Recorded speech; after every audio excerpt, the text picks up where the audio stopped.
Hello dear students, welcome to last video lecture of the chapter 2 standard 11. Okay, ध्यान से देखना miscellaneous exercise 2.3 तक हमने प्रीवियस वीडियो लेक्चर में कंप्लीट किया था। तो लास्ट मिसलेनियस एक्सरसाइज मतलब हमने अभी तक जितना भी पढ़ा है उसका रिवीजन। ओके, तो देख लो एफ ऑफ एक्स दिया हुआ है, जी ऑफ एक्स दिया हुआ है। तो हमको ऐसा क्वेश्चन पूछा हुआ है कि एफ ऑफ एक्स या जी ऑफ एक्स दोनों में से कौन सा फंक्शन है या कौन सा फंक्शन नहीं है। तो पहला हम एफ ऑफ एक्स चेक करते हैं। ओके, तो चलो पहले f of x equal to ले लिया क्या, एक्स स्क्वायर कहां से कहां तक है, 0 x 3 तक। तो पहले हम x इक्वल टू 3 लेते हैं। चलो x इक्वल टू 3 लिया तो f of 3 is equal to 3 का स्क्वायर इज इक्वल टू 9, यानी कि एफ ऑफ 3 के लिए क्या आ गया, 9 आ गया। ओके, यानी कि 3 के लिए कौन सी इमेज बनी, 9। फिर वही function f of x equal to 3x की वैल्यू कहां से कहां तक है, 3 से लेके 10 तक। ओके, तो उसमें भी हम सेम वैल्यू लेंगे, एफ ऑफ एक्स की जगह पे 3, तो 3 इंटू 3 कितना हो जाएगा, 9। तो उसमें भी 3 की जगह पे क्या है, 9, यानी कि 3 के लिए इमेज कैसी बन रही है, इक्वल बन रही है, यानी कि नॉट क्रिएटेड डिफरेंट इमेज। अगर डिफरेंट इमेज होती तो हम बोल देते कि नहीं फंक्शन नहीं हो सकता है, लेकिन इक्वल इमेज आ रही है, यानी कि F of x is a function. Okay, F of x is function बन सकता है। ओके, अभी जी ऑफ एक्स की बारी आ गई।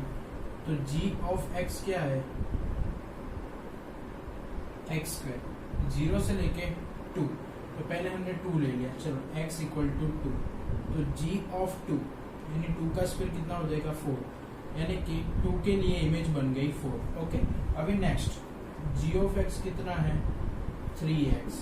जी of x equal to 3x, उसकी कंडीशन 2 से लेके 10, तो उसमें भी हम 2 लेके चेक करते हैं। तो x की जगह पे मैंने 2 लिया, तो 3 2 सा क्या हो गया, 6, यानी कि 2 के लिए क्या आया, 6। देखो एक ही डिजिट के लिए डिफरेंट इमेज, इधर 4 था, इधर क्या था, 6, यानी कि g of x is not function, क्योंकि रिलेशन हो सकता है, फंक्शन में इमेज रिपीट नहीं होनी चाहिए। ओके, तो एफ ऑफ एक्स क्या है, फंक्शन है, और जी ऑफ एक्स क्या है, फंक्शन नहीं है, क्योंकि F of x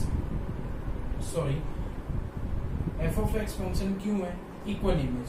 ji of x function क्यों नहीं है, डिफरेंट इमेज। एक ही आंसर के, एक ही क्वेश्चन के लिए डिफरेंट आंसर नहीं चाहिए। ओके, चलो f of x equal to x square दिया हुआ है, तो हमको एफ ऑफ 1.1 एफ ऑफ 1 मतलब ये फाइंड करना है। तो चलो पहले डिफरेंट फाइंड करो कि एफ ऑफ 1.1 यानी क्या हो जाएगा, 1.1 का स्क्वायर, 11 का 121 तो 1 और एफ ऑफ 1 तो 1 का स्क्वायर आ गया 1, उसमें वैल्यू पुट कर दो कि F of 1.1 minus F of 1 upon 1.1 minus 1, तो 1.1 हो जाएगा 121, एफ ऑफ 1 हो जाएगा 1 अपॉन क्या हो जाएगा 0.1।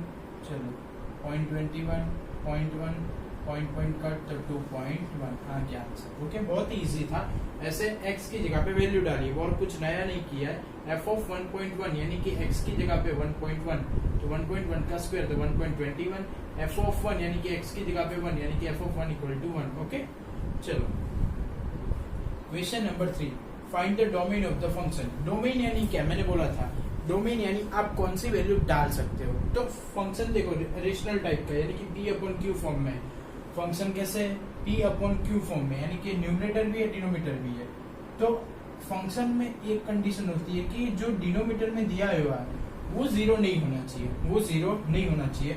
बाकी आप कोई भी वैल्यू डाल दो, सिर्फ इतना ध्यान रखना है कि डिनोमिनेटर जो दिया है वो 0 नहीं होना चाहिए। ओके, तो पहले हम फाइंड करते हैं कि 0 कब होता है। तो चलो कि एक्स स्क्वायर माइनस 8x, तो उसका 6 2 हो जाएगा, 6 2 चलो माइनस माइनस, तो x इक्वल टू 6 हो गया, x इक्वल टू 2 हो गया। तो अगर हम x इक्वल टू 6 डालेंगे या तो x इक्वल टू 2 डालेंगे तो डिनोमिनेटर क्या हो जाएगा, 0 हो जाएगा।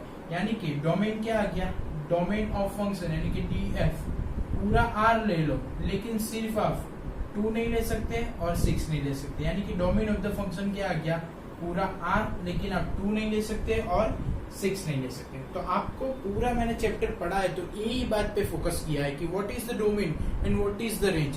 तो डोमेन यानी क्या कि आप कौन सी वैल्यू डाल सकते हो, और रेंज मतलब क्या, अगर आपने वैल्यू डाल दी तो आपका आंसर क्या आएगा। ओके, तो आपको ये फोकस करना जरूरी है। Now question number 4।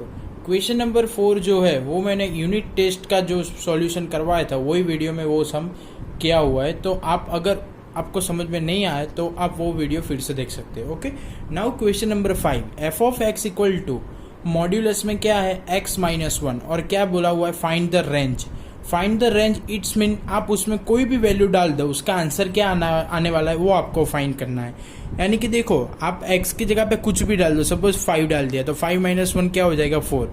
अभी आपने समझो -5 डाल दिया तो -5 - 1 क्या हो जाएगा -6, लेकिन क्या है मॉड्यूलस है, मॉड्यूलस है यानी क्या आ जाएगा +6, यानी कि आप कुछ भी डाल दो उसका आंसर पॉजिटिव ही आने वाला है। लेकिन एक कंडीशन, अगर आपने x की जगह पे +1 डाल दिया तो 1 - 1 क्या आ जाएगा 0, यानी कि उसका मिनिमम आंसर क्या आएगा 0, बाकी सब ग्रेटर देन 0 आने वाला है। सपोज आप कुछ भी x इक्वल टू -20 डाल दिया तो -20 -1 तो -21 -21 का मॉड्यूलस +21, यानी कि कुछ भी डाल दो आपको आंसर पॉजिटिव ही मिलने वाला है। लेकिन एक कंडीशन पे कि जब भी आप x इक्वल टू 1 डालोगे तब 1 - 1 0 हो जाएगा।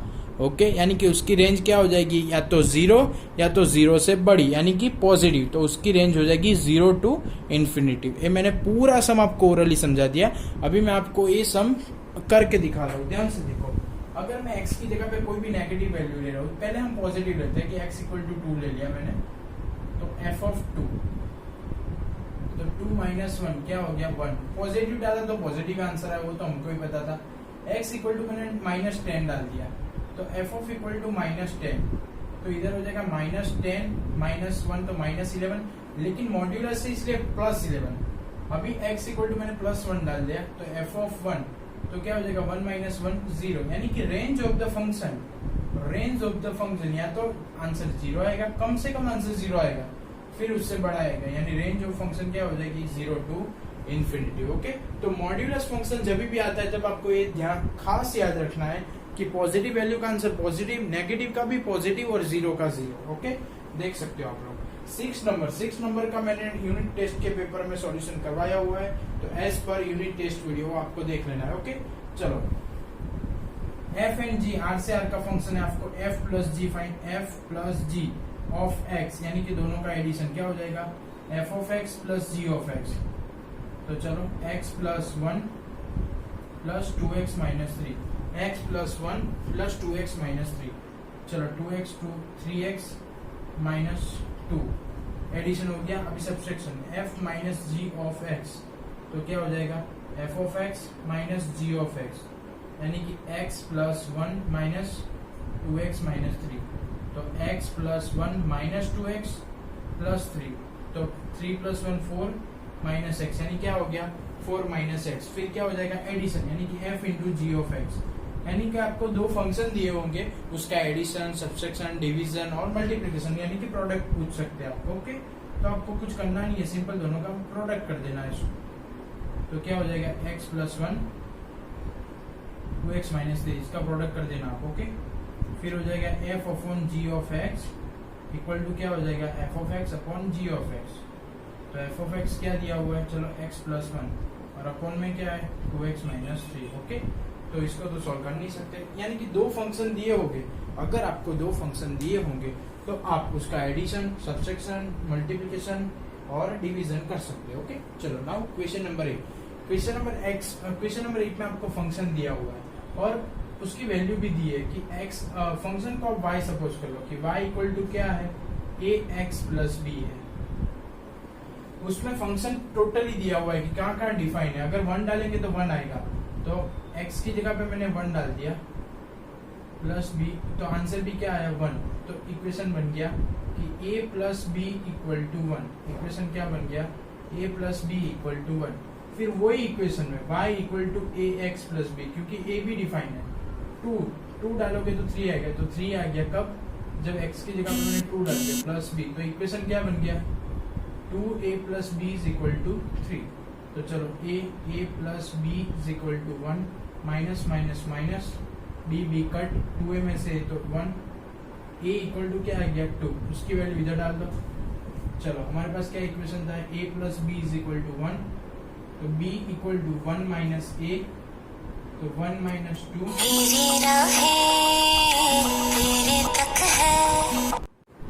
चलो a इक्वल टू 2 ની વેલ્યુ આપણે આમાં મૂકી દીધી તો a પ્લસ b બરાબર 1 b equal to 1 minus a b equal to 1 minus 2 એટલે b ઇક્વલ ટુ માઇનસ 1 તો આમાં આપણે એ જ શોધવું હતું કે a અને b ની કિંમત શોધો તો શોધી લીધી ઓકે ચલો નવમો દાખલો નવમા દાખલામાં જો બહુ મસ્ત છે આ આખો ટોપિક છે ને 12મા ધોરણમાં આવવાનો છે सॉरी ये पूरा टॉपिक कहाँ पे आने वाला है 12th स्टैंडर्ड में ओके तो ये रिलेशन आपको दिया हुआ है r equal a b and a equal to b square a और b की ऐसी वैल्यू सिलेक्ट करनी है कि a इक्वल टू क्या हो जाए b का स्क्वायर हो जाए b का क्या होना चाहिए स्क्वायर होना चाहिए a equal to b square यानी सपोज b की जगह पे तुमने 2 लिया तो इधर क्या होना चाहिए 4 होना चाहिए सपोज इधर b की जगह पे 3 लिया तो इधर क्या होना चाहिए 9 होना चाहिए यानी कि a equal to b square यानी कि आगे वाला पीछे वाले का स्क्वायर होना चाहिए तो a 1 1 में पॉसिबल है 1 1 ओके तो हमको क्या बोला है कि a बिलोंग्स टू r सब में सेम आंसर आएंगे सारे नेचुरल नंबर के लिए तो a स्टेटमेंट क्या है रॉन्ग है ओके फिर बोला है a b belongs to r यानी कि 4 2 होगा तो b है उसका उल्टा 2 4 भी हो जाएगा तो नहीं होगा क्यों 4 2 का स्क्वायर है लेकिन 2 4 का स्क्वायर नहीं है तो ये भी क्या है रॉन्ग है फिर देखो 2 4 2 का स्क्वायर 16 4 का स्क्वायर तो 2 16 का स्क्वायर होगा कभी भी नहीं होगा यानी कि A B belongs to R होगा B C belongs to R होगा A C belongs to R होगा वो ये इसमें पॉसिबल नहीं है ओके तो देख लो आप हमने मिसलेनियस एक्सरसाइज 1 to 9 कंप्लीट कर दी अब और भी अभी भी किसी को पूरे चैप्टर में या कहीं पे डाउट हो तो या मैसेज या कॉल करके पूछ सकते हैं ओके ध्यान से देख लो